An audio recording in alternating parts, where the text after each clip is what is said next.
The alarm was screaming. Medical Officer Krexval stared at his screen in complete shock. 6 alien cubs were eating through a metal door. Not just any metal.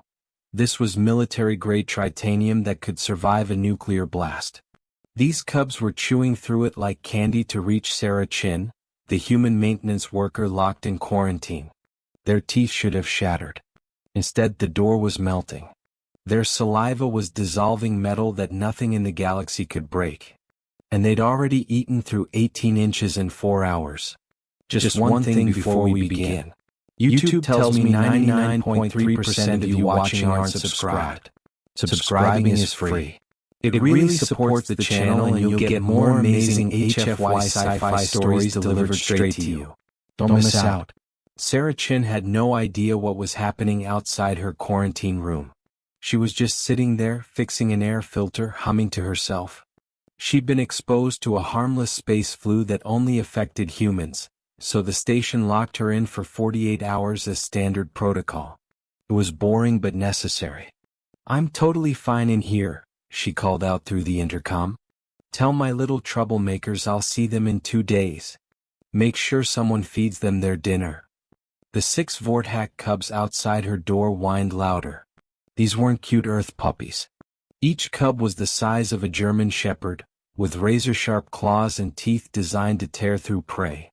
They were apex predators from a world where only the strongest survived. But for the last 6 months they'd been Sarah's babies. She'd found them abandoned in a maintenance shaft, barely alive. Instead of reporting them, she'd fed them, sung to them, taught them games. Every night after her shift, she'd read them stories from Earth. They'd become her family and she'd become their entire world. Now a 3-foot-thick metal door separated them, and the cubs were doing the impossible to reach her. Lieutenant Voss couldn't believe the readings. "Sir, their saliva is producing enzymes that don't exist. The metal is dissolving at the molecular level. Their bite force is 500% higher than adult maximum." Commander Krexval watched the security feed. The cubs were working in perfect shifts. 2 would chew for exactly 3 minutes while the others rested, then they'd switch. It was coordinated, planned, intelligent. These were supposed to be simple predator cubs with basic instincts. Instead, they were showing strategy. "How long until they break through?" the commander asked. "At this rate? 6 hours. Get security down there now. Use sonic barriers. Use everything." The security team arrived with the best crowd control technology the station had. Sonic walls that could stop a charging rhino. Pheromone deterrents that triggered primal fear in any Vorthak. They activated everything at once. The cubs' response shocked everyone. Instead of running from the painful sonic waves, their bodies adapted instantly. Their saliva changed composition, creating new enzymes that dissolved the sonic barriers faster than they were eating through the door. The pheromone deterrents that should have sent them fleeing in terror only made them work harder. Sarah's voice came through the intercom again. She was doing routine maintenance, unaware of the chaos outside. "I hope someone's feeding my babies. They get cranky when they're hungry. And don't forget, Spots likes his food warmed up, and little one needs her special vitamins." The cubs' bodies began to glow. Bioluminescent stress patterns appeared on their fur, something never documented in their species before. Their metabolism readings went insane. They were burning energy at rates that should kill them instantly, 1,000% above fatal levels. But instead of dying, they were getting stronger. "The sonic barriers are melting," a security officer shouted. Their saliva adapted in real time. Dr. Yara, the station's xenobiologist, burst into the command center. She was a Zelthran with 12 tentacles, each holding a different scanner. "Commander, you need to see this immediately. The cubs are rewriting their own DNA." "That's impossible. Look." She showed him the data. "They're spontaneously evolving new organs. They've grown a second stomach specifically for digesting metal. Their teeth are regenerating every 12 minutes to stay sharp. They're evolving millions of years in hours." The cubs had now chewed through 2 feet of tritanium. 1 foot to go. Sarah's voice came through again. She was talking to herself, not knowing the intercom was on. I miss story time with my little ones. Tomorrow I was going to read them their favorite book, the one about the Earth puppy who got lost but found his way home. They love that one. The cubs' whining turned into something else. They began making sounds in harmony, their voices creating a frequency that resonated with the metal's molecular structure. They were literally singing the door apart at the atomic level. Their harmonics are achieving molecular dissociation. Dr. Yara's scanner was going crazy.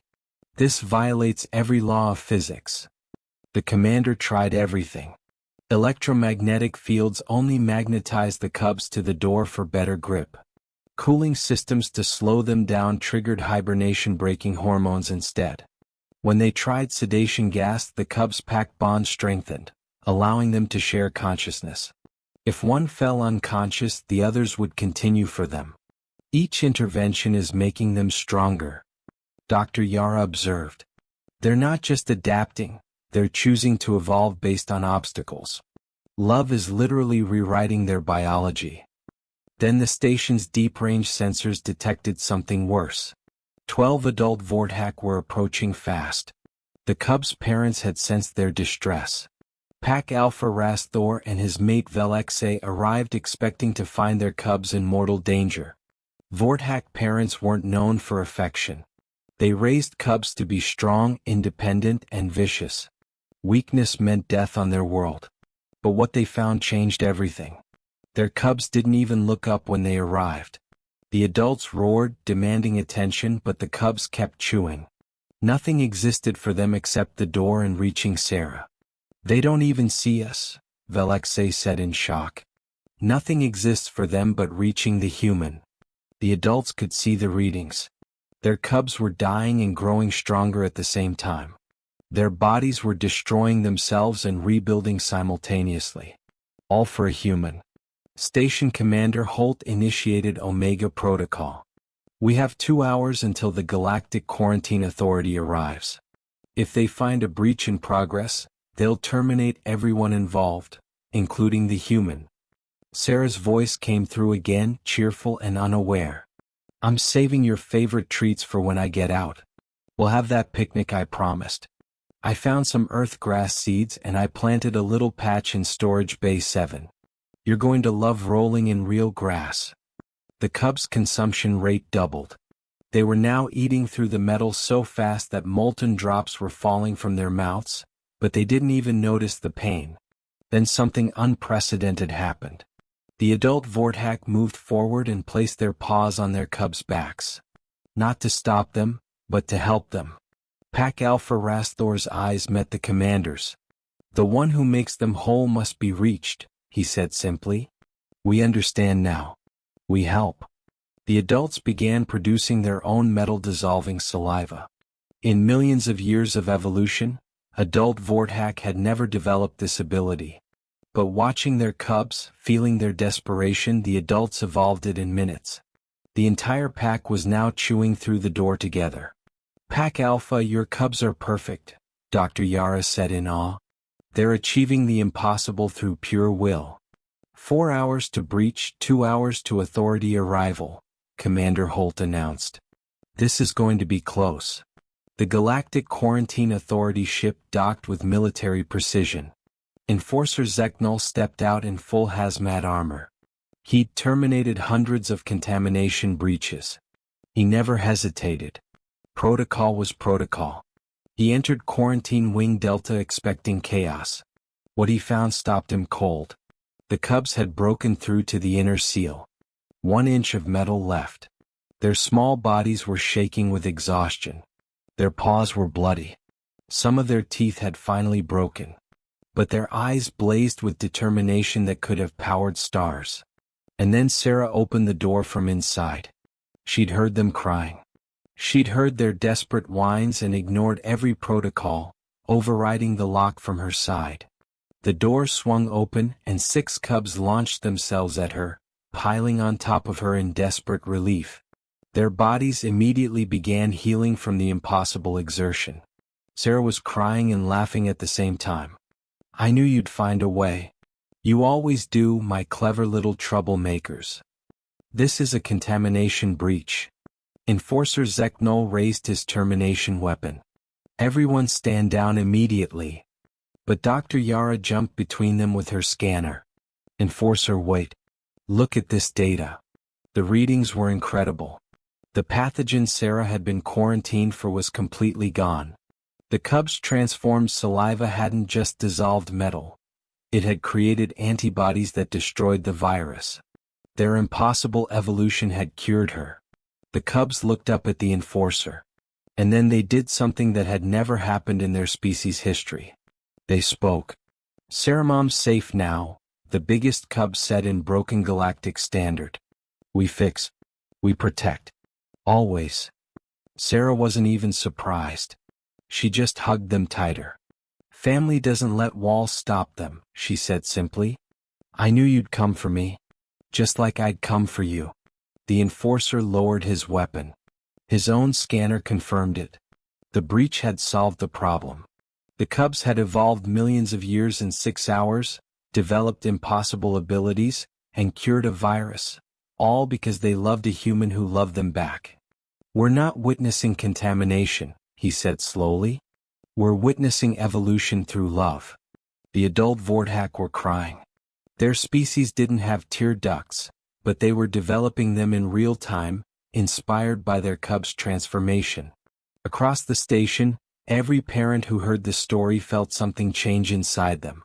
Sarah explained everything to the enforcer.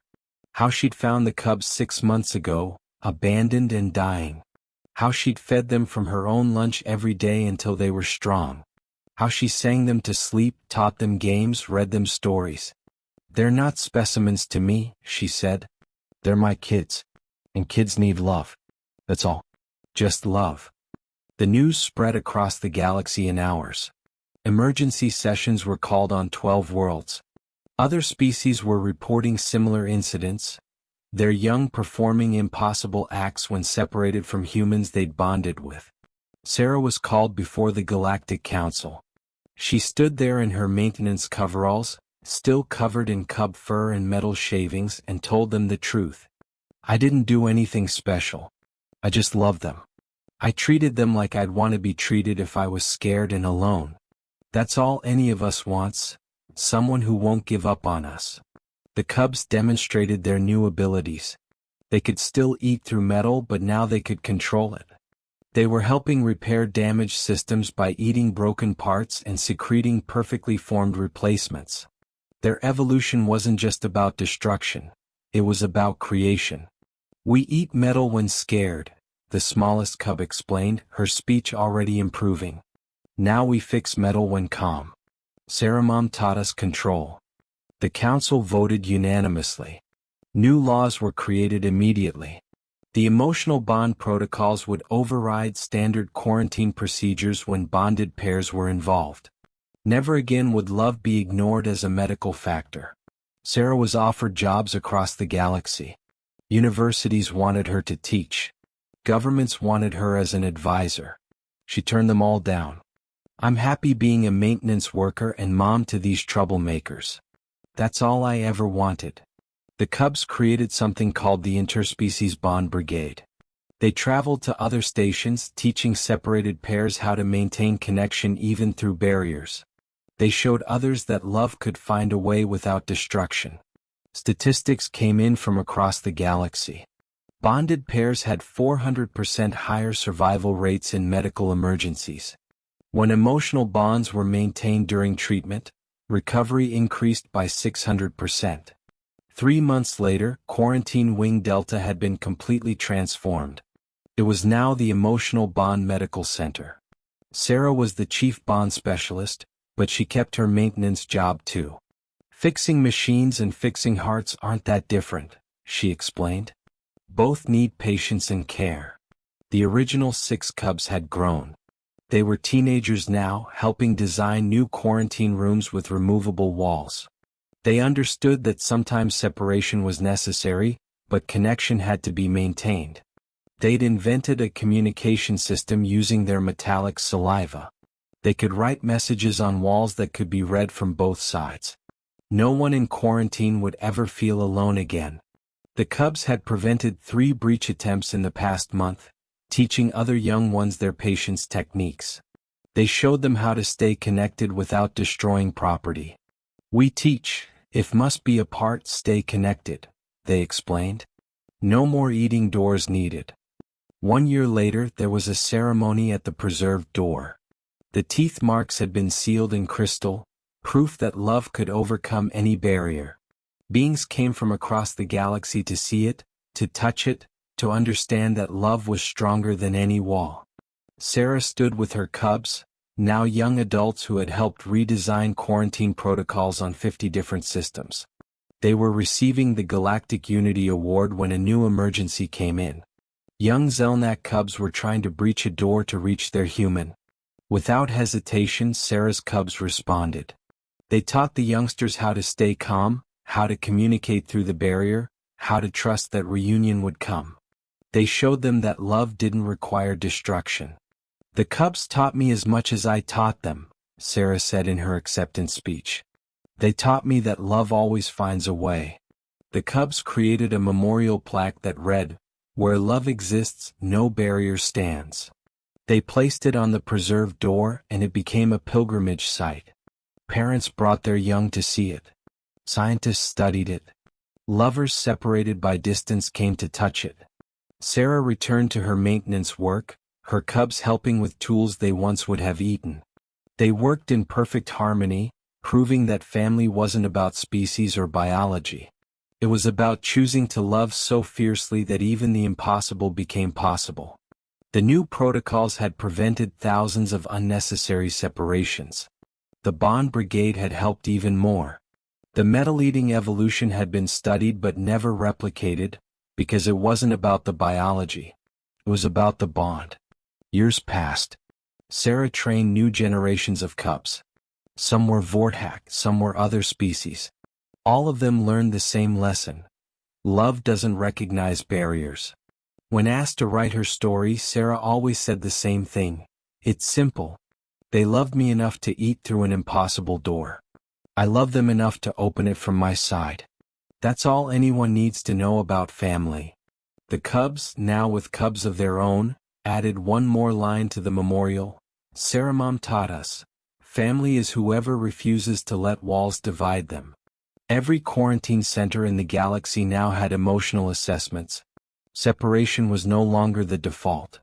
Connection was prioritized. Lives were saved not just through medicine but through maintained bonds. And in the Bond Medical Center, Sarah Chen continued her work. She fixed air filters during the day and sang cubs to sleep at night. She proved every single day that the most powerful force in the universe wasn't gravity or nuclear energy. It was a human woman saying, "I knew you'd find a way," and alien cubs proving her right by evolving beyond the possible to make it true. The revolution hadn't required weapons or technology. It had required only 6 cubs who loved their human enough to eat through military-grade metal, and 1 human who loved them enough to know they would. That was the power of family. That was the power of love. And that was the power that had transformed the galaxy's understanding of connection forever. Sarah still lived on the station. She still wore her maintenance coveralls. She still ate lunch in the cafeteria and told anyone who'd listen about her remarkable kids. Some beings came just to meet her, to understand how a simple maintenance worker had changed the galaxy. She always told them the same thing, love your kids. Doesn't matter if they have fur, scales, or tentacles. Doesn't matter if they're your species or not. Love them like they're yours and they'll move the universe for you. The cubs, not cubs anymore but still called that, continued their work. They'd established bond centers on over 100 worlds. They taught thousands of young beings that barriers were temporary but love was forever. They still returned home every week for story time. Sarah would read them that same book, the one about the Earth puppy who got lost but found his way home. They still loved it even though they knew every word. Why do you still want this story? Sarah asked them once. Because, the biggest one said, now taller than her, it reminds us that no matter how lost we get, love always shows us the way home. The preserved door stood as testament to that truth. Every being who passed it remembered the story. 6 cubs who loved so fiercely that they evolved new organs. A human who loved so deeply that she opened an unopenable door. A galaxy that learned that love wasn't weakness, it was the ultimate strength. Scientists tried to understand it. They studied the cubs' DNA, analyzed their transformed saliva, examined every aspect of their evolution. But they never could replicate it in a lab. Because what happened wasn't science. It was love given form, love made manifest, love so powerful it rewrote the laws of nature. Sarah aged over the years, her hair going gray, her steps getting slower. But the cubs, even as adults with cubs of their own, still called her mom. Still brought her little gifts. Still curled up next to her during story time, even though they were now too big to all fit on her small couch. One day, a young journalist asked Sarah what she thought her legacy would be. She laughed. Legacy? I'm just a maintenance worker who loved some cubs. They're the ones who changed everything. They're the ones who proved that love is stronger than any barrier. I just opened a door. But the galaxy knew better. Sarah Chen had done more than open a door. She had loved the unlovable, chosen the abandoned, and raised them with such fierce devotion that they literally evolved to return that love. She had shown the galaxy that family wasn't about blood or species. It was about refusing to let anything keep you apart. The memorial plaque was updated one last time. Under everything else, in small letters, someone had added, "Love is the only force in the universe that grows stronger with every obstacle it overcomes." And in the Bond Medical Center, surrounded by beings of every species, Sarah Chen continued to prove that true every single day. She fixed broken machines and broken hearts with equal care. She sang lullabies in 12 languages. She taught young beings that they were worthy of love that could move mountains, or eat through tritanium doors. The story spread further with each telling. Parents told their young, remember the cubs who ate through metal for love. Remember the human who knew they would. Remember that no barrier stands forever when love is real. And somewhere in the galaxy, every day, a young being faced a barrier and remembered Sarah's cubs. They remembered that love had once eaten through the impossible. And they found their own way through, over, or around whatever stood in their way. Because that was the real legacy. Not just 6 cubs who evolved for love. Not just one human who believed in them. But a galaxy that learned that love wasn't bound by physics, biology, or any force in the universe. Love simply was. And where love was, barriers were just temporary obstacles waiting to be overcome. The cubs had proven it with their teeth. Sarah had proven it with her faith. And the galaxy had learned it in the most unforgettable way possible. No door, no wall, no barrier could stand against love. The cubs had made sure everyone knew that. They'd eaten through tritanium to make the point. And the galaxy had never forgotten. In the end it was simple. Family doesn't let walls divide them. Love doesn't recognize barriers. And sometimes the smallest acts of love, like a maintenance worker feeding abandoned cubs, can evolve into universe-changing proof that connection is the strongest force in existence. Sarah Chen, maintenance worker and universal mother, had proven that. Her cubs, evolution incarnate, had demonstrated it. And the galaxy, forever changed, celebrated it every day in the way beings loved each other a little more fiercely, a little more impossibly, a little more like cubs who would eat through anything to reach the one who loved them. That was her legacy. That was their gift. And that was the truth that no barrier could ever contain. Love finds a way. Always.